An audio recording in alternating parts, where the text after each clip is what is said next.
नमस्कार, मी कीर्ती गायकवाड। स्वागत आहे आपलं आय न्यूज 28 मध्ये। चला तर मग जाणून घेऊयात महाराष्ट्रातल्या ताज्या घडामोडी। मोखाड्याहून शेकडो माता सप्तशृंगी भक्त वणीकडे रवाना। मोखाडा तालुक्यातून माता सप्तशृंगी पदयात्रा काढण्यात आली आहे।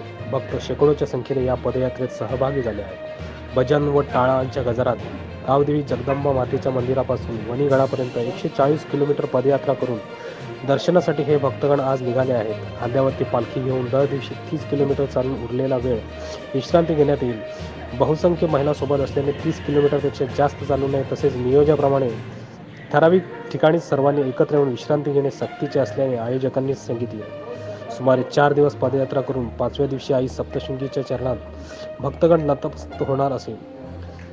महिला सक्षमीकरण लक्षात घेता पालखी खांद्यावर उचलण्याचा पहिला मान महिलांना देण्यात आला आहे। वार्ताहर मोखाडा प्रतिनिधी इंडिया न्यूज 28 साठी अनवर किरोशी यांची रिपोर्ट। सप्तशृंगी पालखीचे आयोजक दिलीप मोडकर यांच्याकडून आम्ही जाणून घेऊया। मोडकर साहेब, पालखी मागचा उद्देश काय तुमचं? पालखी मागचा उद्देश असा आहे का मोखाडा ग्रामपंचायतीमध्ये मोखाडा ग्रामस्थ हे ग्रामदेवता मोखाड्याचं जगदंबा माता याला जास्त मानतात आणि पंचकृषीतील लोक सप्तशृंगी मातेला जास्त मानतात। त्या हिशोबाने आम्ही ही सप्तशृंगी मातेची पालखी आयोजित केलेली आहे आणि लोकांनी भरून असा प्रतिसाद दिलेला आहे आणि हे म्हणजे वर्षानुवर्ष चालत राहणार। हे आमचं 4थं वर्ष आहे। यावर्षी महिलांचा प्रतिसाद जास्त दिसतो त्याला।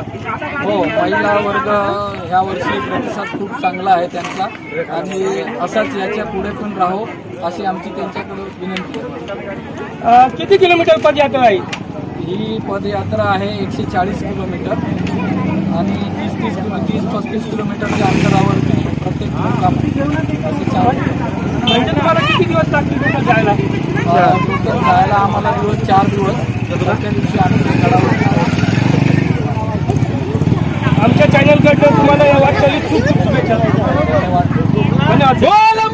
अशा बातम्या पाहण्यासाठी आय न्यूज 28 मराठीला सबस्क्राईब करा आणि नोटिफिकेशन बेल दाबा, जेणेकरून तुम्हाला प्रत्येक बातमी आधी मिळेल।